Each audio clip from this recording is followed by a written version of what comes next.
Hello friends, welcome to master Vinod. This is Anshul. दोस्तों, आज हम चाइल्ड डेवलपमेंट पेडागोजी की प्रीवियस ईयर सीरीज चालू कर रहे हैं, जिसका ये पार्ट 1 होगा, है ना। क्योंकि आप सभी को पता है कि सी टेट का नोटिफिकेशन आ गया है और ये जो वीडियो है सी टेट स्पेशल है।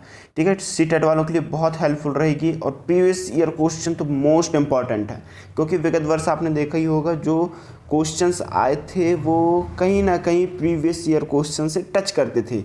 तो कहीं ना कहीं ये आपके लिए बहुत हेल्पफुल होगा। अगर रीट वाले विद्यार्थी भी देख रहे हैं, यूपी टेट वाले, एनवीएस के वीएस या बी टेट वाले विद्यार्थी भी देख रहे हैं, तो उनके लिए भी हेल्पफुल है, क्योंकि पैडागोजी सब में समान होता है ना। प्याजे तो प्याजे रहेंगे, वाइगॉस्की रहेगा, नियम सिद्धांत तो वही होंगे, है ना। तो उनके लिए भी बहुत हेल्पफुल है, पर सी टेट वालों के लिए मोस्ट हेल्पफुल है। ठीक है, तो चलिए अब होगा भाई साहब खेला शुरू, क्योंकि नोटिफिकेशन आ गया है। ठीक है, अब फॉर्म की डेट कभी भी आ सकती है और भाई साहब एग्ज़ाम भी कभी भी हो सकता है, यानी दिसंबर 2022 में एग्ज़ाम होगा ही होगा। ठीक है, चलिए आगे बढ़ते हैं, फटाफट से क्वेश्चन करते हैं। ठीक है, अच्छा दोस्तों, सबसे पहले सब्सक्राइब जरूर कीजिएगा चैनल को, वीडियो को लाइक और शेयर जरूर कीजिएगा और बेल आइकन को भी प्रेस कीजिएगा ताकि नोटिफिकेशन आपको मिलती रहे।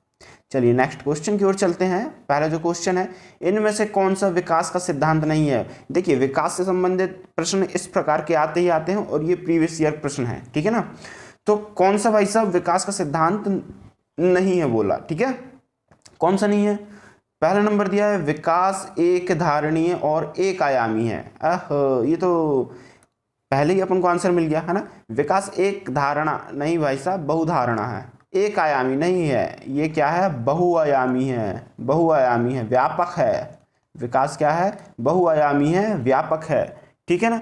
जैसे कि विकास में कौन कौन से पहलू होते हैं भाई साहब। विकास में होता है शारीरिक पहलू, ठीक है, शारीरिक विकास। फिर आता है हमारा सामाजिक विकास, ठीक है। इसके बाद आता है हमारा संवेगात्मक विकास, भाषा विकास। इस प्रकार से विकास के कितने विभिन्न पहलू है, बहुआयामी है विकास। ठीक है, तो इसका आंसर क्या होगा भाई साहब, पहला नंबर होगा, क्योंकि अपन को पहले ही आंसर मिल गया है। ठीक है, चलिए अदर ऑप्शंस पढ़ते हैं। दिया है विकास ऊपर से नीचे की ओर और केंद्र से बाहर की ओर होता है। बिल्कुल सही, ऊपर से नीचे यानी कि हम उसको बोलते हैं कैफेलोकाउडल, ठीक है, शीर्षगामी। ठीक है, और केंद्र से बाहर की ओर कौन सा सिद्धांत क्या रहता है, समीपो दूरस्थ। ठीक है, इसको हम बोलते हैं निकट से दूर का सिद्धांत भी। ठीक है, और इसको कहते हैं प्रॉक्सिमा डिस्टल इंग्लिश में, और ऊपर से नीचे कैफेलोकाउडल, जिसको हम शीर्षगामी कहते हैं, सिर से पैर का विकास। ठीक है, चलिए तीसरा ऑप्शन पढ़ते हैं। विकास अनुवांशिक और संपोषण से प्रभावित होता है। बिल्कुल प्रभावित होता है, यानी जेनेटिक इफेक्ट होता है, और वातावरणीय यानी एनवायरमेंट इफेक्ट होता है। ठीक है ना, विकास में। चलिए, और अदर ऑप्शंस क्या है, विकास सामाजिक सांस्कृतिक परिप्रेक्ष्य में होता है। बिल्कुल, जब तक अंतःक्रिया नहीं होती अच्छे से विकास भी नहीं होता, यानी कि कहीं ना कहीं सामाजिक सांस्कृतिक परिप्रेक्ष्य का क्या होता है, प्रभाव पड़ता है विकास में। ठीक है, तो समाज एक अहम भूमिका निभाता है बच्चों के विकास में। चलिए नेक्स्ट क्वेश्चन देखते हैं, इसका आंसर आपको पता है, पहला होगा। ठीक है, इसने पूछा था कौन सा सिद्धांत नहीं है, पूछा चारों सिद्धांत है परंतु पहला नंबर सिद्धांत नहीं है। ठीक है, चलिए नेक्स्ट क्वेश्चन देखते हैं। समीपस्थ विकास के क्षेत्र का संप्रत्यय किसने प्रतिपादित किया। ठीक है, समीपस्थ विकास का क्षेत्र का संप्रत्यय किसने प्रतिपादित किया, Jerome Bruner, David Ausubel, Robert M Gagne या फिर लेव वाइगॉस्की। बताइए इसका आंसर क्या होगा। इसका आंसर आप लोग कमेंट में दीजिए, बहुत इजी क्वेश्चन है, इसका आंसर मैं नहीं बताऊंगा, इसका आंसर आप कमेंट में दीजिएगा। ठीक है, जो अच्छा कमेंट होगा उसको नेक्स्ट वीडियो में मैं हाईलाइट करके बताऊंगा। ठीक है, चलिए इसका आंसर आप लोग कमेंट में जरूर दीजिएगा, इंपॉर्टेंट क्वेश्चन है। ठीक है, समीपस्थ विकास का क्षेत्र का संप्रत्यय, इसको हम क्या बोलते हैं भाई साहब, ZPD। ठीक है, ZPD बोलते हैं। अब ZPD का संबंध किससे है, मैं दो ऑप्शन काट देता हूं, अब आप लोग इन दोनों में से बताइए किसका संबंध ZPD से है। तो ठीक है, तो आप लोग कमेंट में बताइएगा आंसर। ठीक है, चलिए नेक्स्ट क्वेश्चन देखते हैं। शीर्षगामी सिद्धांत विकास के किस क्षेत्र पर लागू होता है, गामक विकास पर, भाषा विकास में, संज्ञानात्मक विकास में या नैतिक विकास में। बताइए शीर्षगामी विकास, शीर्षगामी अभी हमने पढ़ा था, सिर से पैर का विकास, और सिर पैर हमेशा काय में आते हैं भाई साहब, फिजिकल में आते हैं। फिजिकल यानी होता है गामक। ठीक है, फिजिकल को क्या बोलते हैं, शारीरिक को क्या बोलते हैं, गामक। तो इसका संबंध किससे होगा, गामक विकास से होगा। ठीक है, भाषा विकास से नहीं, संज्ञानात्मक से नहीं, नैतिक से भी नहीं, है ना, गामक विकास से होगा। चलिए नेक्स्ट क्वेश्चन देखते हैं। भाषा विकास के संदर्भ में संवेदनशील अवस्था कौन सी है? जन्म पूर्व। जन्म पूर्व से भाषा कैसे सीख सकता है व्यक्ति, है ना। प्रारंभिक बाल्यावस्था, मध्य बाल्यावस्था, किशोरावस्था भी नहीं हो सकती। तो इसका जो सही आंसर होगा प्रारंभिक बाल्यावस्था। प्रारंभिक बाल्यावस्था भाषा की संवेदनशील अवस्था कहलाती है, भाषा विकास की संवेदनशील अवस्था कहलाती है। तभी के लिए कहते हैं प्रारंभिक बाल्यावस्था के बालकों को हमेशा अच्छी भाषा और शुद्ध उच्चारण की गई भाषा को ही सिखाना चाहिए। ठीक है, चलिए नेक्स्ट क्वेश्चन देखते हैं। लिखा है परिवार में आरंभ होने वाली वह प्रक्रिया जिसमें बच्चे अपनी व्यक्तिगत पहचान जानना शुरू करते हैं, भाषा सीखते हैं और आरंभिक संज्ञानात्मक कौशल विकसित करते हैं, क्या कहलाती है? प्राथमिक समाजीकरण कहलाएगा, द्वितीयक समाजीकरण, या फिर लिखा अव्यक्त समाजीकरण या सक्रिय समाजीकरण। ठीक है, अगर आपको थोड़ा क्वालिटी या फिर प्रश्न अच्छे से नहीं देख रहा तो यूट्यूब की आप क्वालिटी बढ़ा सकते हैं। ठीक है, तो देखिए यहाँ पे ट्रिक समझिए, परिवार शब्द आया है। ठीक है, परिवार से क्रिया हो रही, प्रक्रिया, परिवार में आरंभ होने वाली प्रक्रिया। ठीक है, जो व्यक्तिगत पहचान शुरू करती, भाषा सीखते हैं, यानी कहीं ना कहीं परिवार का अहम रोल है, जिसको हम प्राइमरी क्या बोलते हैं? Society, primary socialisation, primary socialisation. तो प्राइमरी सोशलाइजेशन का मुख्य घटक क्या है भाई साहब? परिवार। तो परिवार क्या होगा? प्राथमिक समाजीकरण। बच्चे का जो प्राथमिक समाजीकरण है, सोशलाइजेशन है, वो कहाँ होता है भाई साहब? परिवार में। सेकेंडरी कौन होगा? सेकेंडरी होगा बाह्य रूप। बाह्य रूप, बाह्य रूप का मतलब क्या होगा? एक प्रकार से जिसमें क्या सम्मिलित होते हैं? विद्यालय सम्मिलित होते हैं। ठीक है, सेकेंडरी में क्या आएंगे? विद्यालय आएगा, सहपाठी आएंगे। ठीक है, सहपाठी आएंगे, और सहपाठी के साथ साथ कौन आएगा? वयस्क, जो समाज में वयस्क होते हैं, जिनके साथ अंतःक्रिया करते हैं, वो वयस्क आते हैं। ठीक है, वयस्क। तो इस प्रकार से ये क्या हो गया? द्वितीयक समाजीकरण। प्राथमिक समाजीकरण में केवल और केवल क्या आता है? परिवार और परिवार के सदस्य। ठीक है, तो इसका जो सही आंसर होगा क्या होगा भाई साहब? प्राथमिक समाजीकरण। चलिए नेक्स्ट क्वेश्चन देखते हैं। लिखा लॉरेंस कोहलबर्ग के सिद्धांत के अनुसार किस चरण पर नैतिक चिंतन शुरुआती सामाजिक परिप्रेक्ष्य पर आधारित होता है? कौन सा नैतिक चिंतन? ठीक है, नैतिक चिंतन की शुरुआत पूछ रहा है, किस अवस्था में होगी? देखिए लॉरेंस कोहलबर्ग ने एक सिद्धांत दिया। ठीक है, पहले तो ये अमेरिकी मनोवैज्ञानिक है। ठीक है, दूसरा इन्होंने नैतिक विकास का सिद्धांत दिया।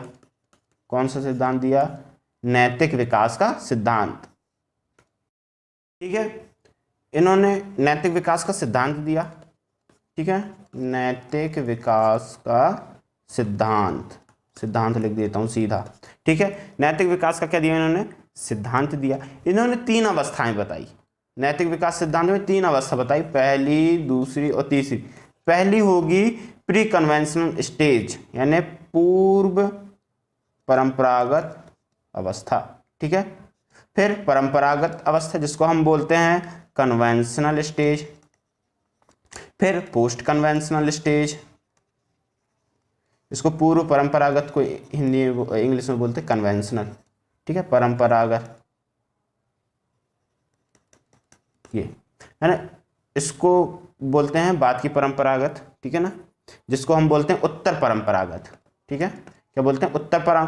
पूर्व परंपरागत, परंपरागत और उत्तर परंपरागत। ठीक है, ये जो अवस्था होती है 4 से 10 वर्ष की अवस्था में होती है। ये जो अवस्था होती है 10 से 13 वर्ष की अवस्था में होती है। अच्छा, प्रश्न हमसे पूछा है, प्रश्न क्या पूछा भाई साहब कि नैतिक चिंतन की शुरुआत, तो नैतिक चिंतन की जो शुरुआत होगी ना परंपरागत यानी प्रारंभिक, परंपरा क्या लिखा है इसमें ऑप्शन में? पारंपरिक चरण में होती है। ठीक है, इसको हम बोलेंगे कन्वेंशनल स्टेज। कन्वेंशनल स्टेज ये कितने से कितने वर्ष के बीच में होती है? 10 से 13 वर्ष। 10 से 13 वर्ष के बच्चों को देखना नैतिक चिंतन करने लगते हैं, है ना, कि मतलब नैतिकता आने लगती है, नैतिक आचरण थोड़ा थोड़ा उनमें विकसित होने लगते हैं। ठीक है, चलिए नेक्स्ट क्वेश्चन देखते हैं। पियाजे के सैद्धांतिक दृष्टिकोण से नई सूचनाओं को अपने मौजूदा ज्ञान में शामिल करने को क्या कहते हैं? मौजूदा ज्ञान का मतलब होता है स्कीमा। जो स्कीमा बनी हुई है हमारी पहले से, उसमें क्या करना भाई साहब, ज्ञान को सम्मिलित करना है। क्या करना है, ज्ञान को सम्मिलित करना है। तो इसको बोला जाता है आत्मसातकरण। क्या बोला जाता है भाई साहब, आत्मसातकरण, एसिमिलेशन, इंग्लिश में बोलते हैं एसिमिलेशन। ठीक है, पुरानी स्कीमा में नई जानकारी को जोड़ना ही क्या कहलाता है, आत्मसातकरण कहलाता है। ठीक है, आई होप सो कि आपको क्लियर हुआ। चलिए नेक्स्ट क्वेश्चन देखते हैं, और ये बहुत इंपॉर्टेंट क्वेश्चन है, स्टार लगा लीजिए। आत्मसातकरण से संबंधित प्रश्न आते ही आते हैं। ठीक है, नेक्स्ट क्वेश्चन है, कौन सा कथन लेव वाइगोस्की के मूल सिद्धांत को सही मायने में दर्शाता है। ठीक है, लेव वाइगोस्की के मूल सिद्धांत। ठीक है, ये पहले लेव वाइगोस्की के बारे में हम जानते हैं थोड़ी। ये सोवियत मनोवैज्ञानिक थे। ठीक है, सोवियत मनोवैज्ञानिक थे। इन्होंने अपने सिद्धांत में 3 अवधारणाएं दिए। अच्छा, कौन सिद्धांत का नाम क्या था इनके, इनके सिद्धांत का नाम है सामाजिक सांस्कृतिक सिद्धांत। ठीक है, सामाजिक सांस्कृतिक सिद्धांत। ठीक है, इन्होंने 3 अवधारणाएं दी इसी सिद्धांत में। मुख्य बात यह होती है कि बच्चा सामाजिक अंतःक्रिया करके ही सीखता है। अधिगम जो होती है सामाजिक प्रक्रिया से होती है। इन सिद्धांत का यही इन्होंने बताया था कि इन्होंने वाइगोस्की ने 3 मुख्य अवधारणाएं मैं आपको फटाफट से बता देता हूं। पहली MQ उन्होंने बताया, जिसको बोलते हैं मोर नॉलेजेबल अदर्स, यानी कि वह व्यक्ति जो थोड़ी अधिक जानकार होते हैं, है ना, सामाजिक में रहते हैं ना, तो उनसे अंतःक्रिया होती है। दूसरा इन्होंने बताया इसके फोल्डिंग, जिसको हम बोलते हैं पाड़, हिंदी में जो शब्द आता है पाड़। ठीक है, और इसके फोल्डिंग इंग्लिश में शब्द है। तो इसका मतलब होता है टेम्पररी हेल्प, जो वयस्क द्वारा टेम्पररी हेल्प दी जाती है। अगर एग्जाम्पल देखें तो एक वयस्क अपने बच्चे को साइकिल सिखा रहा है, तो साइकिल तभी तक पकड़ेगा जब तक बच्चा सीख नहीं जाता, उसके बाद साइकिल को छोड़ देता है। तो एक प्रकार से वो टेम्पररी हेल्प कहलाई। ठीक है, उसको हम बोलते हैं इसके फोल्डिंग। और तीसरा क्या है भाई साहब, ZPD, zone of proximal development, ZPD, यानी एक अधिगम के स्तर की जानकारी को बताता है। ठीक है, तो इसका जो सही आंसर होगा क्या होगा, ऑप्शन देखते हैं। अधिगम एक अचेतन प्रक्रिया है, तो नहीं बताया वाइगोस्की। अधिगम एक सामाजिक क्रिया है, बिल्कुल। अधिगम उत्पत्ति मूलक क्रमोदय नहीं। अधिगम एक आक्रमबद्ध प्रक्रिया है जिसके 4 चरण है, बिल्कुल नहीं। तो अभी मैंने आपको बताया था, इन्होंने सिद्धांत दिया था सामाजिक सांस्कृतिक सिद्धांत, तो सिद्धांत में ही नाम है सामाजिक सांस्कृतिक सिद्धांत, कहीं ना कहीं सामाजिक क्रिया इससे संबंधित है। इसका सही आंसर हो जाएगा अधिगम एक सामाजिक क्रिया है। इसका सही आंसर होगा B नंबर। ठीक है, चलिए नेक्स्ट देखते हैं। लिखा है, एक प्रगतिशील कक्षा में कौन सा विकल्प सार्थक अधिगम को बढ़ावा देने के लिए व्यक्तिगत अधिगम विधि का उदाहरण है। ठीक है, प्रगतिशील कक्षा की बात हो रही है, यानी कि जॉन डीवी की बात हो रही है। प्रगतिशील कक्षा की बात हो रही है मतलब यहाँ पे जॉन डीवी की बात हो रही है। तो देखिए, निरंतर व्यक्तिगत प्रतियोगिताओं का आयोजन। ठीक है, ऑप्शन भी दिया है मौखिक दंड का प्रयोग, ये तो है ना नेगेटिव ऑप्शन है, इसको तो हम पहले ही काट कर देंगे। एक रूपी मानकीकृत पाठचर्या, और दिया है केवल अधिगम का मूल्यांकन के स्थान पर अधिगम के लिए मूल्यांकन पर बल देना, बिल्कुल सही। चौथा ऑप्शन बिल्कुल सही है ना। निरंतर व्यक्तिगत प्रतियोगिता का आयोजन, निरंतर प्रतियोगिता करना कहीं ना कहीं एक अच्छी बात नहीं है, समय समय पर प्रतियोगिता करना। मौखिक है ना, तो ये नहीं है, दंड वाला बात भी नहीं है। एक रूपी मानकीकृत पाठचर्या है, भाई ऐसा थोड़ी होगा, एक रूपी मानकीकृत नहीं हो सकती, है ना, यानी कि स्तर के हिसाब से यहाँ पे पाठचर्या का निर्धारित किया जाता है। ऊपर यहाँ पे चौथा ऑप्शन दिया, केवल अधिगम का मूल्यांकन के स्थान पर अधिगम के लिए मूल्यांकन पर बल।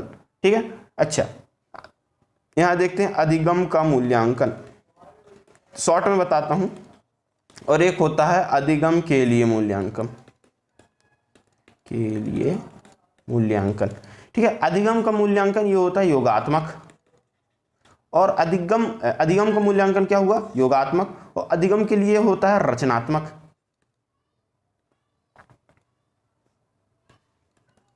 ठीक है, पढ़ाने के दौरान जो अधिगम के लिए पढ़ाने के दौरान या अधिगम के दौरान जो मूल्यांकन किया जाता है उसको बोलते हैं अधिगम के लिए मूल्यांकन। ये रचनात्मक होता है, इसमें नवीनता आती है। ठीक है, ड्यूरिंग क्लास, ठीक है, इसके शॉर्ट फॉर्म अगर आप लेंगे तो ड्यूरिंग क्लास इसको आप शॉर्ट में लिख सकते हैं। अधिगम के लिए मूल्यांकन के आगे आप लिख सकते हैं ड्यूरिंग क्लास, यानी क्लास के दौरान जो क्वेश्चन, जैसे पाठ पढ़ाए, पाठ के दौरान शिक्षक क्वेश्चन पूछा बच्चों से, तो वो कहीं ना कहीं मूल्यांकन कर रहा है, तो वो एक रचनात्मक होती, वो उससे पता चलता है कि बच्चों ने इस पाठ का अधिगम किस स्तर तक किया है। तो ऑप्शन यही कह रहा है कि केवल अधिगम का मूल्यांकन के स्थान पर अधिगम के लिए मूल्यांकन किया, यानी कहीं ना कहीं रचनात्मक मूल्यांकन पर बल दिया जाए। बिल्कुल सही बात है, रचनात्मक मूल्यांकन पर बल देंगे तो योगात्मक मूल्यांकन हमेशा अच्छा ही निकलेगा। ठीक है, तो इसलिए इसका ऑप्शन होगा 4 नंबर। ठीक है, चलिए नेक्स्ट क्वेश्चन देखते हैं। निम्नलिखित में से कौन सा विकास सिद्धांत इस बात का समर्थन करता है कि बच्चे में संज्ञानात्मक विकास सांकेतिक भाषा विकास का पूर्वगामी है? ठीक है, इसकी मैं शॉर्ट ट्रिक बता देता हूँ, प्रश्न में ही उत्तर है। देखिए, निम्न में से कौन सा विकास सिद्धांत इस बात का समर्थन करता है कि बच्चे के संज्ञानात्मक विकास सांकेतिक भाषा विकास का पूर्वगामी? देखिए प्रश्न को कैसे घुमा दिया। ठीक है, ऑप्शन देखो, पियाजे का संज्ञानात्मक सिद्धांत, वाइगोत्स्की का सामाजिक सांस्कृतिक सिद्धांत, एरिक्सन का मनोसामाजिक सिद्धांत और बांडुरा का सामाजिक अधिगम सिद्धांत। देखिए ऑप्शन बहुत इंपॉर्टेंट है। पियाजे ने कौन सा सिद्धांत दिया? संज्ञानात्मक का। वाइगोत्स्की ने कौन सा सिद्धांत? एरिक्सन ने कौन सा? और बांडुरा ने कौन सा? ये आप लोग याद करिएगा। ठीक है, चारों ऑप्शन बहुत महत्वपूर्ण है, इसको याद करिए, किस व्यक्ति ने, किस मनोवैज्ञानिक ने किस सिद्धांत का प्रतिपादन किया। ठीक है, चारों ऑप्शन बहुत सही ऑप्शन है। ठीक है, पर हमको प्रश्न के आधार पर देखना, तो संज्ञानात्मक विकास, तो ऑप्शन में भी दिया गया संज्ञानात्मक विकास, तो कहीं ना कहीं पियाजे का संज्ञानात्मक विकास इसका सही आंसर है। ठीक है, ऐसे ही आप शॉर्ट से निकाल सकते हैं, इसमें ज़्यादा घूमने की आवश्यकता नहीं है। ठीक है, चलिए नेक्स्ट क्वेश्चन की ओर बढ़ते हैं।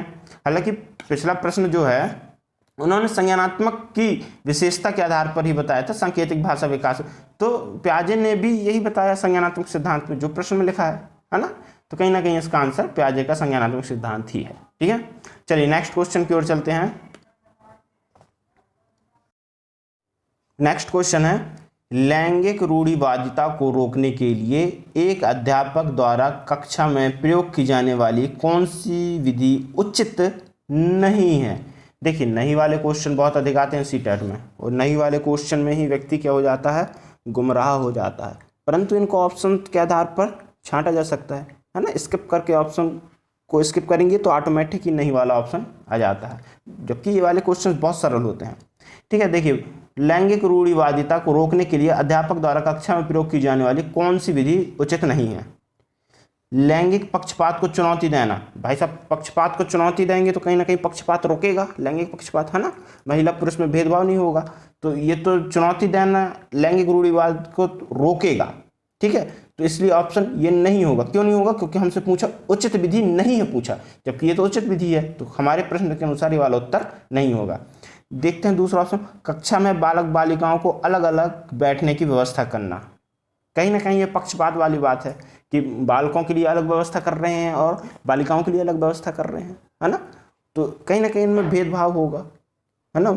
बालिकाओं में ये भेदभाव होगा कि बालकों को ये अच्छी चीज़ मिली और बालकों को ये अच्छी लगेगी बालिकाओं को ये, कहीं ना कहीं ये लैंगिक रूढ़िवादिता को बढ़ावा देगा, है ना, तो वाली विधि उचित नहीं होगी।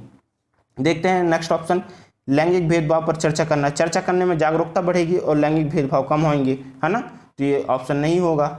उचित विधि, ये उचित विधि है और हमसे क्वेश्चन में पूछा उचित विधि नहीं है, तो उचित विधि, तो ऑप्शन ही नहीं होगा। नेक्स्ट ऑप्शन दिया है, ऐसे उदाहरण का प्रयोग करना चाहिए जो लड़का लड़कियों की गैर परंपरावादी भूमिकाओं में दिखाई दे, तो ये भी ऑप्शन नहीं होगा। इसका ऑप्शन होगा ऑप्शन बी। ठीक है, ये कि अलग अलग व्यवस्था करेंगे बालक बालिकाओं के लिए तो उनमें भेदभाव होगा, इस, है ना, तो ये उचित विधि नहीं है। आई होप सबके क्लियर हुआ आंसर। चलिए नेक्स्ट क्वेश्चन बढ़ते हैं। बहुत सरल क्वेश्चन, ध्वनि लय और शब्दों के अर्थ के प्रति एक बार शुरू से पढ़ते हैं प्रश्न। लिखा है, ध्वनि लय और शब्दों के अर्थ के प्रति सचेतना किस बुद्धि के मूल हैं? अंतर्व्यक्तित्व, अंतराव्यक्तित्व, भाषिक और स्थानिक। देखिए, ध्वनि लय और शब्द किस में प्रयोग करते हैं? जैसे कि गाना गा रहे हैं तो भाषा का प्रयोग हो रहा है, बात कर रहे हैं तो भाषा का प्रयोग हो रहा है, ध्वनि का प्रयोग हो रहा है, शब्दों का प्रयोग हो रहा है, तो भाषाई में, है ना, भाषिक बुद्धि में ध्वनि लय और शब्दों का क्या होता है? प्रयोग होता है। ठीक है, ये जो चारों दिए हैं ये एक प्रकार के बुद्धि के प्रकार हैं, जिसको हम किस सिद्धांत के अंतर्गत देखा गया है? इसको बहुबुद्धि सिद्धांत के अंतर्गत देखा गया है। ठीक है, अच्छा, इसके प्रतिपादक कौन है भाई साहब? हावर्ड गार्डनर हैं। ठीक है, हावर्ड गार्डनर, इन्होंने कितने प्रकार की बुद्धि बताई? अच्छा, एक मुख्य बात देखिए, हार्वर्ड गार्डनर जो हैं, किसी आप लोग पता है यूट्यूब में बहुत से लोग मैंने देखा है कि 7 प्रकार की बुद्धि बताते हैं, जो बिल्कुल गलत है। ठीक है, उन्होंने भाई साहब 9 प्रकार की बुद्धि बताई है, 7, 8, 9। जो 8वीं बुद्धि है वो 1998 में बताई, ठीक है, और 9वीं बुद्धि सन 2000 में बताया गया। तो इस प्रकार जो हार्वर्ड गार्डनर के द्वारा बुद्धि बताई गई वो 9 प्रकार की बुद्धि है। ठीक है, कई यूट्यूब चैनलों को मैंने देखा है भाई साहब कि उन्होंने 7 बुद्धि बताई, गलत है, आपका 1 नंबर कट सकता है। स्टेट टेट में सीधा सीधा क्वेश्चन आता है, क्या आता है? हार्वर्ड गार्डनर द्वारा सुझाई गई बुद्धि कितने प्रकार की हैं? 7, 8, 9 या 5? तो कई लोग 7 लगा के आएंगे, गलत आंसर है। इसका सही आंसर हमेशा क्या है? 9। ठीक है, तो ऐसे भ्रामक यूट्यूब चैनल से बचिए। ठीक है, कॉन्सेप्ट क्लियर कीजिए। चलिए, इसका आंसर आपको पता चल गया, भाषिक, क्योंकि लय, ध्वनि, लय, शब्द, ये सब किस बुद्धि के अंतर्गत आते हैं? भाषिक बुद्धि के अंतर्गत। ठीक है, चलिए नेक्स्ट क्वेश्चन देखते हैं। एक सामाजिक संरचनात्मक कक्षा में कौन सी आकलन विधि अधिक उपयुक्त रहेगी? ठीक है, देखिए प्रश्न में ही उत्तर है, लिखा सामाजिक संरचनात्मक, सामाजिक, ठीक है,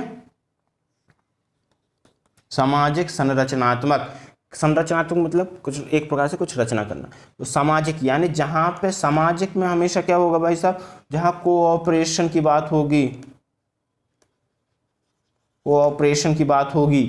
ठीक है, यानी जहां सहयोग की बात होगी, जहां किसकी बात होगी? सहयोग की बात होगी। तो सामाजिक संरचनात्मक कक्षा, जैसे कि कुछ प्रैक्टिकल वगैरह करते हैं ना, ग्रुप बना के, कि 5-5 के ग्रुप बन गए, 10-10 के ग्रुप बन गए, तो सहयोग यानी कि एक दूसरे का सहयोग करके हम उस समस्या को हल करते हैं जो प्रैक्टिकल में दी होती है। तो कहीं ना कहीं सामाजिक संरचनात्मक कक्षा की सहयोगात्मक ये एक विशेषता है।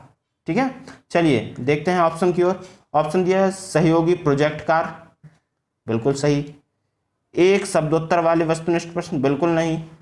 ठीक है, मानक परीक्षण, बिल्कुल नहीं। मात्र स्मरण और पर आधारित परीक्षा, भाई स्मरण पर आधारित परीक्षा ये तो कभी ऑप्शन होता ही नहीं है। ठीक है, इसका जो सही आंसर होगा क्या होगा? सहयोगी प्रायोजित कार्य। ठीक है, जो सहयोग के द्वारा किया गया कार्य वही तो समाज है। समाज में हमेशा सहयोग की भावना होती है, कोऑपरेशन होता ही होता है। संरचनात्मक यानी कोई एक प्रकार का प्रयोजित कार्य करना है। ठीक है ना, तो सहयोगी प्रायोजित कार्य सामाजिक संरचनात्मक कक्षा की एक प्रकार की विशेषता है। आकलन विधि इस प्रकार की क्या होगी? उपयुक्त होगी, है ना। इससे क्या पता चलेगा कि कौन बच्चा कोऑपरेशन करता है और कौन बच्चा कोऑपरेशन नहीं करता है, कौन सहयोग में ज़्यादा प्रभावी है और कौन नहीं है। ठीक है ना, तो ये पता चलता है।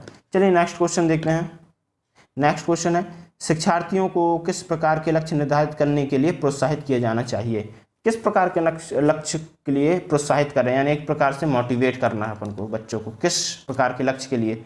ठीक है, तो देखते हैं ऑप्शंस दिया है। प्रवीणता अभिमुखी लक्ष्य या फिर असफलता से बचने वाले लक्ष्य, बिल्कुल गलत। ऐसा प्रोत्साहित नहीं करना कि हमेशा असफलता, हो सकता है कभी असफलता आ जाए तो क्या होगा? तो बच्चा घबरा जाएगा, इसलिए ये वाला तो हो नहीं सकता ऑप्शन। असफलता स्वीकार लक्ष्य, तो भाई स्वीकार करना तो एक प्रकार से वो हो जाएगा कि संतुष्टि पा गया बच्चा, असफल हो गया ना, कि स्वीकार कर लिया कि अरे असफल हो गया, अब हम नहीं जा सकते, तो यानी एक प्रकार से वो संतुष्ट हो गया। जब संतुष्ट हो जाएगा तो वो कभी सफल होने के लिए कार्य नहीं करेगा, तो ये ऑप्शन भी नहीं होगा। दिया है आत्म पराजित लक्ष्य, आत्म पराजित होगा तो कभी मोटिवेशन, इनर मोटिवेशन कभी नहीं होगी, है ना, इंट्रिंसिक मोटिवेशन कभी नहीं होगा। तो ये भाई साहब तीनों ऑप्शन खत्म। प्रवीणता अभिमुखी लक्ष्य, प्रवीणता अभिमुखी लक्ष्य यानी कि उस कौशल के लिए प्रवीण करना, उस वांछित कौशलों के लिए प्रवीण करना जो उनके सीखने योग्य हो। ठीक है, उनके प्रति केंद्रित करना है ना।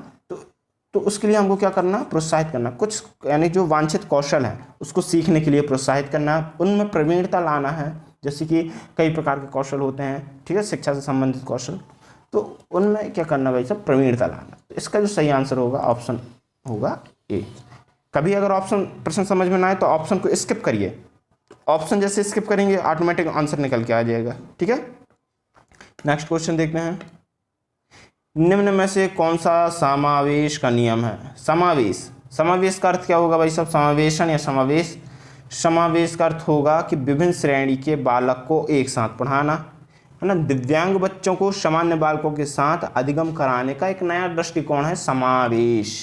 ठीक है, क्या है भाई साहब, एक बार फिर मैं बोलता हूं, यानी कि दिव्यांग बच्चों को सामान्य बच्चों के साथ अधिगम करने का जो नया दृष्टिकोण है ना, जिसमें भेदभावना नहीं होती है ना, जिसमें भेदभावना नहीं होती है, ये दृष्टिकोण ही क्या है, समावेश है। यानी विभिन्न श्रेणी के बालक एक साथ अधिगम कर रहे हैं, एक साथ पढ़ रहे हैं, यही तो समावेश है, यही समावेशन है। ठीक है, समावेश समावेशन बात एक ही है। देखते हैं ऑप्शन, क्या निम्न में से कौन सा समावेशन का नियम है पूछा। चलिए देखें, विभेदन यानी भेदभाव, भेदभाव तो होना नहीं चाहिए।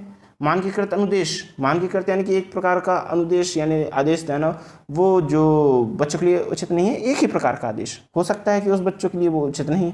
अब जैसे दौड़ने का आदेश है तो हो सकता है विकलांग जो दिव्यांग विकलांग बच्चा है वो नहीं दौड़ सकता, तो ये गलत हो सकता है। ऑप्शन बी भी कट जाएगा। ऑप्शन सी दिया है व्यक्तिगत भिन्नताओं को स्वीकार करना, बिल्कुल सही भाई। जो व्यक्तिगत भिन्नताएं हैं, मैंने अभी आपको बताया दिव्यांग बच्चे को समान बच्चों, यानी कि उन भिन्नताएं हैं समान बच्चे और दिव्यांग बच्चे में, तो ना, तो उसको स्वीकार करना ही तो समावेशन है। ठीक है, तो इसका सही आंसर आपको मिल गया है।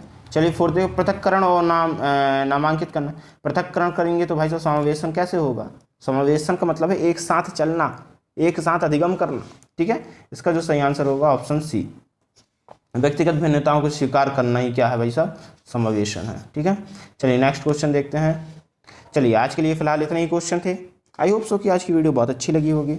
ऐसी वीडियो देखने के लिए चैनल को सब्सक्राइब करें, ठीक है, वीडियो को लाइक करें और अपने साथियों को शेयर करें। बेल आइकन प्रेस करना बिल्कुल ना भूलें। और दोस्तों आगे इसी प्रकार की वीडियो आती जाएंगी, लैंग्वेज डेवलपमेंट, और जैसे कि लैंग्वेज पेडागोजी हो गई, मैथ पेडागोजी, ईवीएस पेडागोजी और सीडीपी तो चल ही रही है। मैं आपको आश्वस्त कर देता हूँ कि आने वाले सीटेट में ये चैनल आपके लिए एक अच्छा मददगार साबित होगा। ठीक है, अगर मैंने कुछ बताना छूट गया है तो आगे वाली वीडियो में उसको कवर भी करता जाऊँगा। देखिए, क्वेश्चन के माध्यम से थोड़ा थोड़ा थ्योरी को समझाना यही उद्देश्य है। ठीक है, थ्योरी पढ़ाने के बाद क्वेश्चन का कॉन्सेप्ट समझना थोड़ा सा मुश्किल हो जाता है, इसलिए क्वेश्चन के साथ क्या है, थ्योरी समझाना, ये बहुत अच्छी बात होती है।